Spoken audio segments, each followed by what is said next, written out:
মাদ্রাসার এক হুজুরের কাছে ধর্ষণের শিকার হয়েছে একজন শিক্ষার্থী। সে চাকরি করত।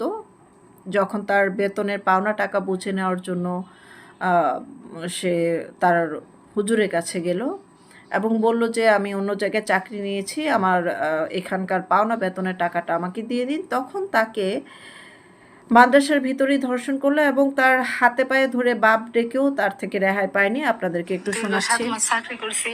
চাকরি করার পর আমি অন্য জায়গায় চলে গেছি। বেতন বাকি ছিল, বেতন চাইতাম, পরে বলতো যে আইসে নিয়ে যাও। মাদ্রাসায় যাওয়ার পরপরই এই শিক্ষিকাকে কিছুক্ষণ অপেক্ষা করতে বলেন শিক্ষক নুরুল ইসলাম। এভাবে তাকে কৌশলে নিয়ে যাওয়া হয় পাশেই দারুল ফালাহ মহিলা মাদ্রাসায়।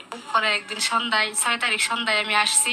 আসার পরে সে আমাকে বেতন দেওয়ার কথা বলে পাশের মাদ্রাসায় নিয়ে আসছে। এতদিন বাবা মেয়ে বলে রাখছে, আমি তাকেও আমি বাবা বলে বিশ্বাস করছি। আমাকে ছাড় দেয় নাই। আমার